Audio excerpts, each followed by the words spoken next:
नमस्कार, मी हर्षदा. हॅलो साताराच्या आजच्या बातमीपत्रात आपले स्वागत आहे. एसटी महामंडळ अधिकारी व तहसीलदार यांनी आज सकाळी येथील झुणका भाकर केंद्र 2010 पासून भाडे भरले नसल्यामुळे सील करण्यात आले. यावेळी वर्षा देशपांडे, लक्ष्मण माने व काही महिलांनी धरणे आंदोलन केले. या प्रसंगी एसटी स्टँड परिसरात खूप गर्दी झाली होती. यावेळी एसटी महामंडळाचे अधिकारी व वर्षा देशपांडे यांनी आपापली मते हॅलो साताराशी बोलताना अशी मांडली. दलित महिला विकास मंडळाच्या वतीने 14 एप्रिल रोजी बाबासाहेबांच्या जयंतीचा औचित्य साधून महिलांच्या सक्षमीकरणासाठी या ठिकाणी झुणका भाकर केंद्र सुरू करण्यात आलं. नरेंद्र दाभोळकर आणि लक्ष्मण माने आणि एकूणच परिवर्तनवादी चळवळीतल्या सगळ्यांच्या मदतीमुळे ही जागा त्यावेळेला गोविंदराव अधिक असताना आम्हाला दिली गेली. सामाजिक संस्था म्हणून जागा दिलेली आहे. या संस्थेचं वतीने चाललेलं झुणका भाकर केंद्राचं 13,000 रुपये भाडं भरलं जातं. मे महिन्यापर्यंतचं भाडं या ठिकाणी भरलेलं आहे. या संदर्भातल्या कर्मचाऱ्यांनी एक दावा एस टी महामंडळावर दाखल केलेला आहे. त्याचा तो दावा जिल्हा न्यायालयात प्रलंबित आहे. उच्च न्यायालयामध्ये जो निर्णय झाला त्याच्या संदर्भामध्ये पुनरावलोकन याचिका पण दाखल आहे. या संदर्भामध्ये माननीय मंत्री महोदय, कॅबिनेटचे मंत्री, देश पातळीवरचे मंत्री, दलितांचे नेते रामदास आठवले साहेब माझ्यासोबत मुख्यमंत्र्यांना भेटायला आले या विषयाच्या संदर्भात. आणि महाराष्ट्रातल्या जेवढ्या केंद्रांना या पद्धतीने मान्यता दिलेली आहे त्यांना धोरणात्मक निर्णय घेऊन कायमस्वरूपी 10% दरवर्षी भाडेवाढीने ती देण्यात यावी अशा पद्धतीची त्यांनी पत्र दिलं. त्या पत्रावर मुख्यमंत्र्यांनी एस टी महामंडळाच्या MDना सांगितलं की चर्चा करा आणि तोपर्यंत कारवाई करू नका. एवढं सगळं झालं असताना मुख्यमंत्र्यांच्यापेक्षा स्वतःला श्रेष्ठ समजणारे सातारा जिल्ह्याचे जिल्हाधिकारी, आपल्या MDपेक्षा स्वतःला श्रेष्ठ समजणाऱ्या या ठिकाणच्या डिव्हिजनल कंट्रोलर बाई, या दोघांनी आकसाने, आणि हे दोघंही सवर्ण आहेत, हे दोघंही स्त्रीविरोधी आहेत, या दोघांना बहुजनांच्या जगण्या मरणाशी काही देणं घेणं नाही, अत्यंतिक भ्रष्टाचारी आहेत. या दोघांनी आचारसंहिता असल्याचा गैरफायदा घेऊन आपल्या अधिकाराचा गैरवापर करून इथे बेकायदेशीररित्या या जागेचा कब्जा घेण्याचा प्रयत्न केलेला आहे.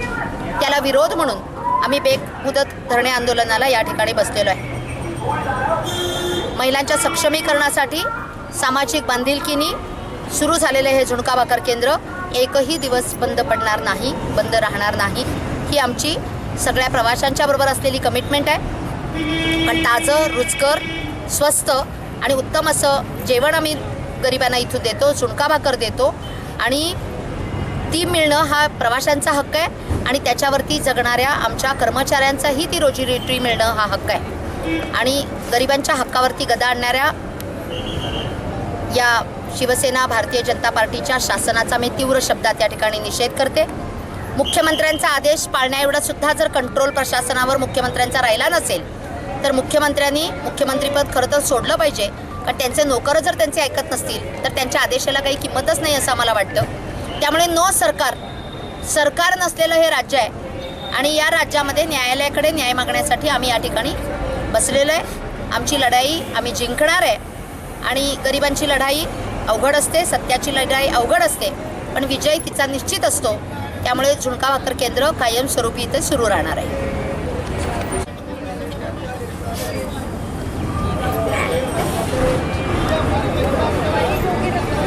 झुणका भाकर केंद्र ही गरीब माणसांची गरज आहे, ती जागीरदारांची गरज नाही.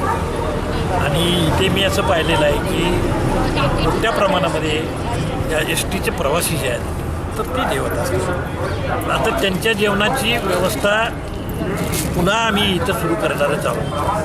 पण सरकार नावाची काही गोष्ट हयात आहे असं काही चित्र नाही. पण मुख्यमंत्री रामदास आठवले साहेब समाज कल्याणचे केंद्राचे मंत्री, त्यांचं पत्र ते मुख्यमंत्र्यांनी त्याच्यावरती लिहिलेलं आहे की हे सगळं याला स्थगिती द्या आणि याची पुढची कारवाई थांबवा असं मुख्यमंत्र्यांनी लिहिलं आहे या एस टी महामंडळाच्या MDला.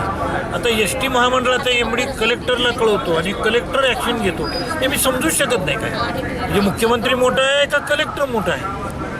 एवढी मोठा आहे का कलेक्टर आणि या 2 मंत्री, एक केंद्रातला मंत्री, राज्यातला मंत्री, त्याच्याशिवाय मी 2 पालकमंत्र्यांच्या बरोबर बोललो.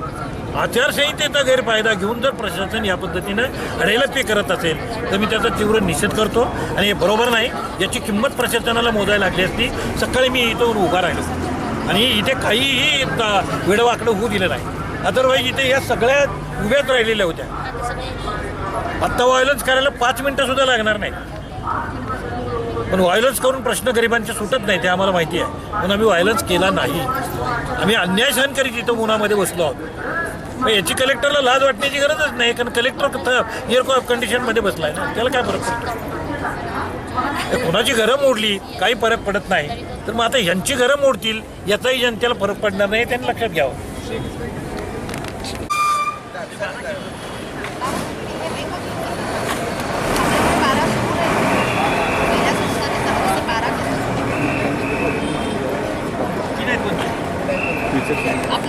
जगन्नाथ दिशे, कमल जगन्नाथ दिशे. मी याच कामावर सगळं मोठं झालं. याच कामावर सगळी पोरांची लग्न बिगडी आणि आता तेच काम गेल्यावर काय खायचं, कुठं जायचं. त्यांनी आम्हाला कधीच धोका दिला नाही. त्यांनी त्या स्वतःसाठी काही करत नव्हत्या, पण आमच्यासाठी सगळं करत होत्या. स्वतःसाठी नाही, पण आमच्यासाठी सगळं करत होत्या. किती बोलल्या तरी काय झालं तरी, म्हणजे आमच्या पोरांसाठी सगळी. मी आता किती वर्ष आली, माझे मालक नाहीत, कोण नाहीत. त्या कारण ह्या केंद्रावरच माझं सगळं हे झालं कुठेपार. त्या कारण आता अगदीच हे आलं. मग आता करायचं काय ते हे करायचं, काय करायचं आता. आणि आता आपल्याला ह्या वयात कामं कोण देणार आहे. नगर परिषदेची सर्वसाधारण सभा आज छत्रपती शिवाजी सभागृहात बोलवण्यात आली. ही सभा विरोधकांच्या गोंधळात आटोक्यात घेण्यात आली. ही सभा विरोधकांच्या गोंधळामुळे जास्तीत जास्त अर्ध्या तासात पार पडली.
नगरविकास आघाडीचे नगरसेवक अशोक मोने. अशी भूमिका अशी आहे, अशी जर दंडीशाही जर करून जर ही सभा चालवणार असतील तर सातारकरांचं काय पहिलं रीत बघणार. आणि ज्या सातारा शहरामधून ज्या लोकप्रतिनिधींना निवडून दिलं आहे त्यांनी जर या ठिकाणी विचार मांडायचे नसतील आणि दंडेलशाही दमदाटी दादागिरी करून जर सभागृह विषय सर्व मंजूर झाले असतील तर म्हणणार असतील घरी बसूनच सभा घ्यावी. आम्हाला तर कशाला बोलणार, सभा घेऊन यांनी आपल्या दालनामध्ये सभा केबिनमध्ये स्वतः घेऊन सभा संपवावी असा जर अन्याय करणार असतील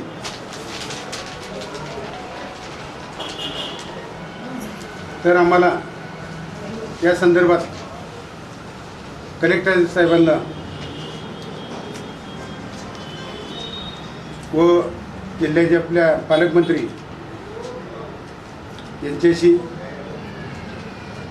यांच्याकडे तक्रार करून त्या चाललेल्या अशा दंडेलशाहीच्या सभा कोदमदाटी व दादागिरी ही केलेली योग्य नसून आम्ही निवडून आलेल्या सदस्यांचं जर काहीच म्हणणं ऐकून घ्यायचं नसेल विरोधकांचं ही सभा बोलवणे सुद्धा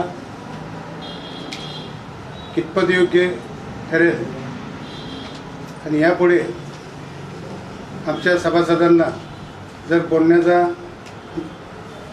हक्कच देणार नसतील तर या सभासदांनी कशासाठी बोलवलं.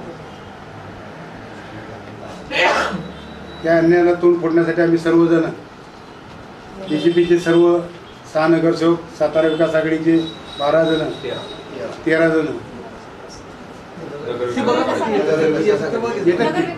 आम्हाला ते मान दिलेला आहे ते आम्हाला नको आहे. आणि हा जो वायफट खर्च झाला आहे तो महिलांसाठी खर्चावा आणि महिलांच्या आरोग्यासाठी शिबिर वगैरे भरून हा खर्च करावा. आम्ही हे परत करतोय. भारतीय जनता पार्टीच्या नगरसेविका सौ सिद्धी पवार. भूमिका आहे, प्रतिक्रिया ही आहे की आम्हाला गेल्या वेळेचे जर विषय कळत नसतील आणि आम्हाला मंजूर म्हणून सांगत असतील तर आम्ही त्यांच्या कुठल्याही काळ्या राजकारणामध्ये भागीदार होणार नाही. भारतीय जनता पार्टी कुठल्याही काळ्या राजकारणात भागीदार होणार नाही. कारण ह्याच्यामध्ये LEDचा विषय आहे, ह्याच्यामध्ये गणपती विसर्जनाकरता तरतूद केलेला विषय आहे आधीच्या ह्याच्यामध्ये. त्याचबरोबर इथे असलेल्या स्ट्रीट लाईट यांचा मेंटेनन्स हा विषय आहे. शहरातील पार्किंग आणि ट्रॅफिकची सुविधा यासाठी काय तरतूद केली ह्याचा विषय आहे. हा कुठलाही विषय आलेल्या कुठल्याही नगरसेवकांना का माहिती दिली गेली नाही ह्याचा आम्हाला क्वेश्चन आहे. ह्याचा आम्हाला आश्चर्य आहे की हे कुठलाही आम्हाला माहिती का दिली नाही.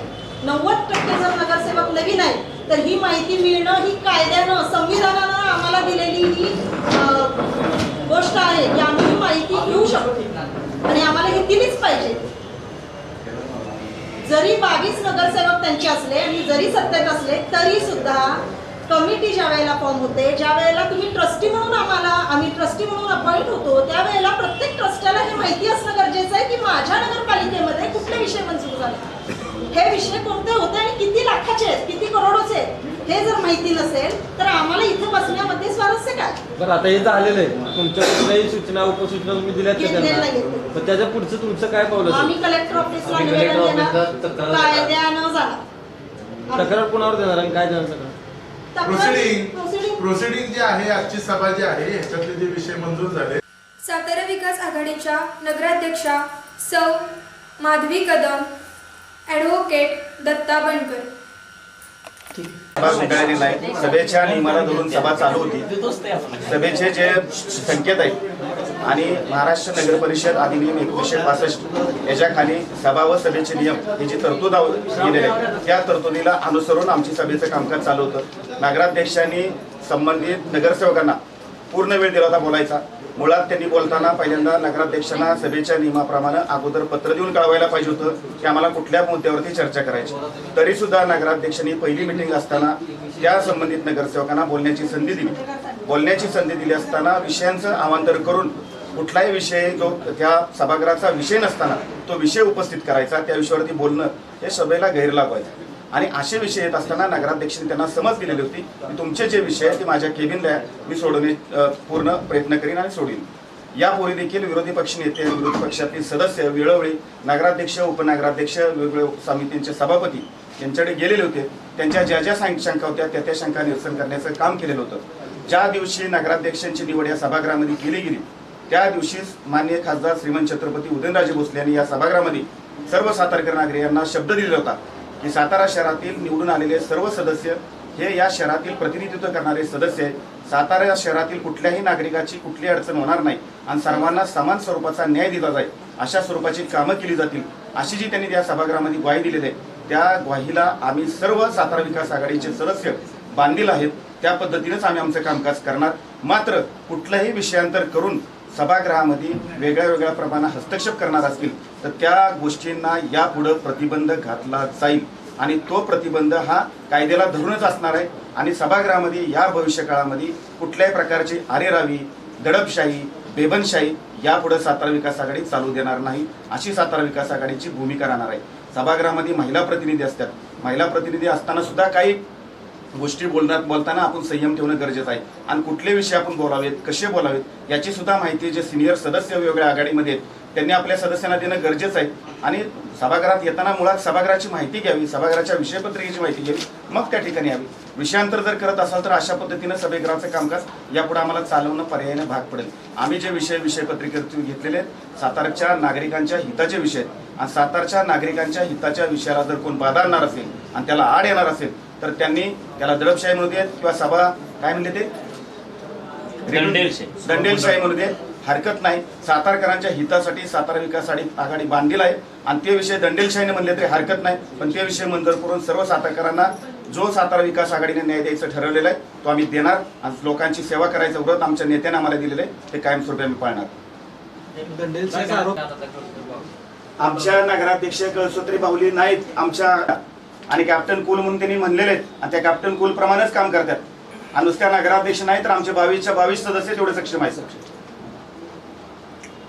आदेश दिल्यानंतर सुद्धा त्यांनी गोंधळ घातला हे खरं तर चुकीचं आहे. आपण उपसूचना तुम्ही काय मांडून घेतली सभागृहात त्यांनी केव्हा दिली मी ज्यावेळी हे केलं राष्ट्रगीत सभा संपली आहे हे डिक्लेअर केलं आणि ज्यावेळी मी त्या राष्ट्रगीतासाठी उभा राहावा म्हणून सांगितलं त्याच्यानंतर त्यांनी सूचना केली.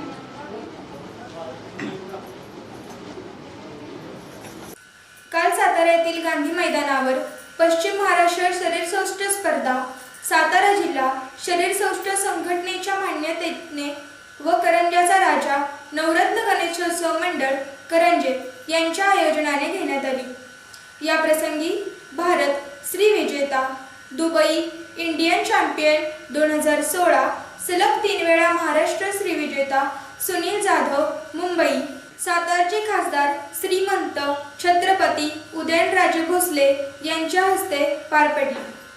जाधव यांचं आगमन झालेलं आहे. साताराच्या या सुंदर भूमीमध्ये आज खऱ्या अर्थाने आजच्या या स्पर्धेला 4 चांद लागलेत म्हणायला हरकत नाही. पुन्हा एकदा आपलं स्वागत आहे.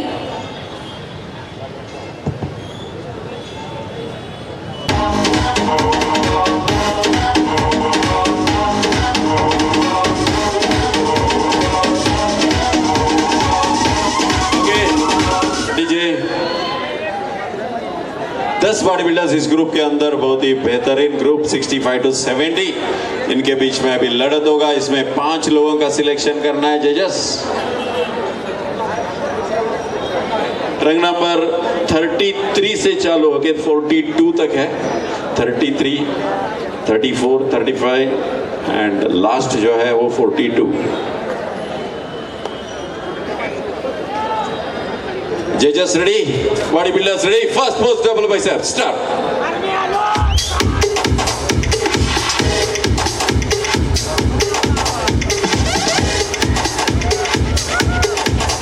Relax. Suryavanshi Pune. Truck number 35 Vivek Sangpal Sangli. Truck number 36 Sagar from Satara. Truck number 37 Rohit Sarji Kolhapur. Truck number 38 Vaibhav Gawali Satara. Truck number 39 Suraj Mohite Pune. Truck number 40 Satish Wadkar Satara. Truck number 41 Manish Sasane Pune. And truck number 42 Rajesh Kale Pune. 5 लोगों का सिलेक्शन होगा, 5 बॉडी बिल्डर्स का सिलेक्शन होगा फाइनल राउंड के लिए। ये जो ग्रुप हमारे सामने है 65 to 70 ग्रुप, इसके बाद और भी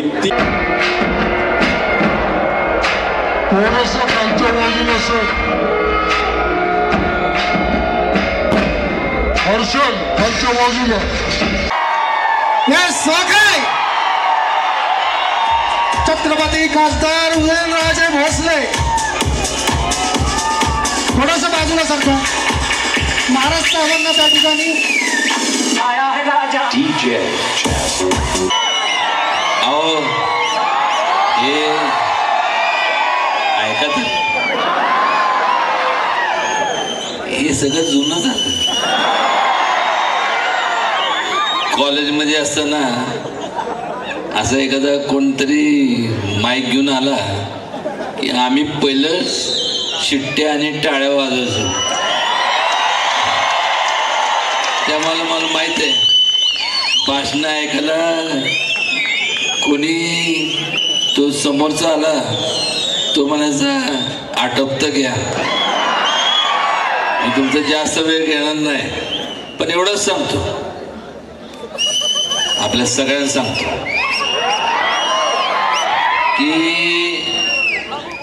कसं असतं आयुष्य हे फार छोटं असतं. कधी काय होईल सांगता येत नाही. आणि त्यामुळं शिट्ट्या वाजवू नका हो. ऐका नीट ऐका. कधी काय होईल कोणी सांगू शकत नाही. त्यामुळं आपलं शरीर तब्येत ही व्यवस्थितच राहिली पाहिजे. तब्येत जेवढी तुम्ही कमवाल तेवढं तुम्ही जगाल, नाहीतर काय. पण त्यातनं मी तुम्हाला सांगतो, मी फार विचार केला. ऐका होय हे शहाण्यांनो, ऐकाय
थँक्यू बॉडी बिल्डर.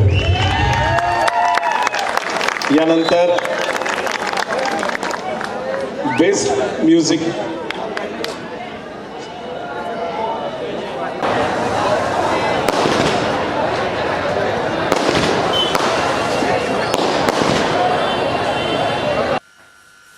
राज्यात यंदा शिट्टीला एवढे महत्त्व प्राप्त झाले आहे की रामदास आठवले, राजू शेट्टी, महादेव जानकर या सर्वांनी शिट्टी हेच निवडणूक चिन्ह म्हणून मागितले.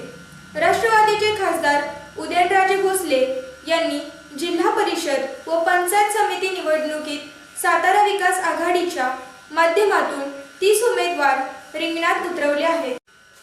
पावशेवाडी, पोस्ट, बामणोली तालुका जावली या गावातील कैलासवासी सखाराम देवजी पवार यांचे वारस श्री धोंडीबा सखाराम पवार व इतर 2 वारस यांना कोयना पुनर्वसन प्रकल्पासाठी मिळालेली शेतजमीन प्रत्यक्षात पिढीस न देता इतर लोकांना देणाऱ्या अधिकाऱ्यांवर शासनाचा फसवणुकीचा गुन्हा दाखल करणे व प्रकल्प ग्रस्त शेतकऱ्यांच्या वारसास जमीन बदलावी प्रस्ताव करून देणे बाबतचे निवेदन यांनी माननीय जिल्हाधिकारी यांना दिले.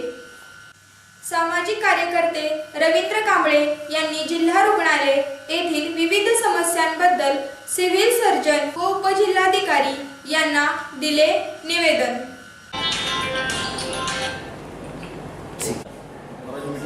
सातारा येथील सामाजिक कार्यकर्ते रवींद्र कांबळे यांनी 26 जानेवारी दिवशी आत्मदहन करण्याबद्दल आंदोलन निवेदन दिलं होतं की ज्यामध्ये CT scan MRI CT scan त्याचबरोबर मेडिकल कॉलेज व्हावे अशी त्यांनी मागणी केली होती. परंतु आमच्या आणि जिल्हाधिकारी यांच्या विनंतीला मान देऊन त्यांनी आत्मदहन मागे घेतलेलं आहे. त्याबाबतच्या कागदपत्रावरून आम्ही शासनाला त्यांच्या म्हणण्याप्रमाणे सर्व पूर्तता करून शासनाला अहवाल पाठवलेला आहे आणि त्याच्याबरोबर आम्ही इथून पुढे त्याचा फॉलोअप घेत आहोत जेणेकरून लवकरात लवकर सिटी स्कॅन मशीन आणि मेडिकल कॉलेजची सुविधा इथे लोकांना उपलब्ध होईल आणि आलेल्या गोरगरीब लोकांना त्याचा फायदा व्हावा. दरपत्रकार देखील त्यांच्या मागणी त्यांनी 2015 साली कलेक्टरांच्याबरोबर मिटिंग घेऊन आणि खाजगी डॉक्टरांची मिटिंग घेऊन दरपत्रक लावण्याबद्दल जी सूचना केल्या होत्या त्याप्रमाणे आम्ही परत त्यांना त्यावेळेचं जो माहितीपत्र देऊन सदरबाबत दरपत्रक खाजगी लावण्याबद्दल ते पण आम्ही त्यांना प्रायव्हेट हॉस्पिटलच्या डॉक्टरांना कळवत आहोत. आपण करून नाही लगेच आपण लगेच करा हे लगेच करा इथं होता आपल्याकडून आपण डिसिजन घेतलं आणि असं इथं कोणाकडे आपल्याला ते डोनेशन पण मिळत नाही एवढं 2.5 कोटी कशाला डोनेशन सरकारला आपण जो पैसा मी सामाजिक प्रश्नासंदर्भात गेली बरेच दिवस झाले आमचा लढा चालू संजीवन बौद्धिक सामाजिक सेवेच्या माध्यमातून हा लढा चालू गेल्या 26 जानेवारी दिवशी आत्मदानाचा इशारा दिला होता. त्या संदर्भात विविध मागण्या त्या कलेक्टर साहेबांच्याकडे आम्ही केल्या होत्या. त्यांनी या संदर्भात असं होऊ नये या संदर्भात त्यांनी वारंवार संबंधित अधिकाऱ्यांना पत्रव्यवहार केले व त्या पद्धतीने त्या संबंधित अधिकाऱ्यांनी या संदर्भात लवकरात लवकर यात अहवाल किंवा त्रुटी भरून काढाव्यात व हे प्रश्न मार्गी लागावेत म्हणून पत्रव्यवहारसुद्धा केलेले आहेत असं त्यांचं आता मी त्यांच्याशी बोललो. पण एक नागरिक म्हणून मी एवढं सांगू शकतो हे जिव्हाळ्याचे प्रश्न आहेत, आरोग्याचे प्रश्न आहेत. त्यामध्ये MRI machine, CT scan machine, civil हॉस्पिटलमध्ये चांगल्या पद्धतीची सुविधा मिळावी हे वारंवार आमचं मागणं आहे. त्या ठिकाणी चांगल्या पद्धतीने जर सुविधा मिळाल्या तर खाजगी रुग्णालयात गोरगरिबांना जे पेशंटला दर परवडत नाहीत त्यामुळं कित्येक रुग्ण सिव्हिलमध्ये जातात. त्या ठिकाणी सुद्धा पूर्ण अशा सुविधा नसल्यामुळे अभावामुळं कित्येक रुग्णांना ससूनला पुण्याला पाठवलं जातं. हे कुठंतरी थांबावं. त्याच पद्धतीने सातारा जिल्ह्यामध्ये एक गरजेचे असणारे आरोग्यासंदर्भातले मेडिकल कॉलेज व्हावं या संदर्भातसुद्धा आपण वारंवार साहेबांना पत्रव्यवहार केलेले आहेत. तर लवकरात लवकर हे या संदर्भात साहेबांनी लक्ष घालावं. पुन्हा आम्ही आज त्या ठिकाणी त्यांना निवेदन दिलेलं आहे.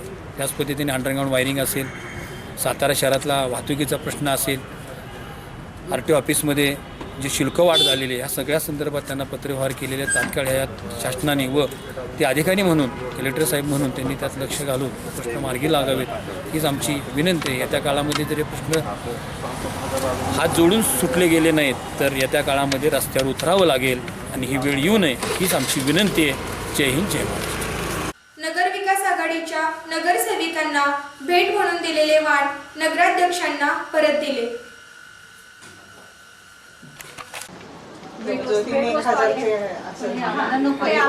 आम्हाला जो खर्च झालाय तो तुम्ही महिलांसाठी उपयोगी पडावा असं आम्हाला वाटतं. आम्ही हे वाण करतो. हे होतं आजचं बातमीपत्र. पुन्हा भेटूया नवीन घडामोडींसह. पाहत रहा हॅलो सातारा.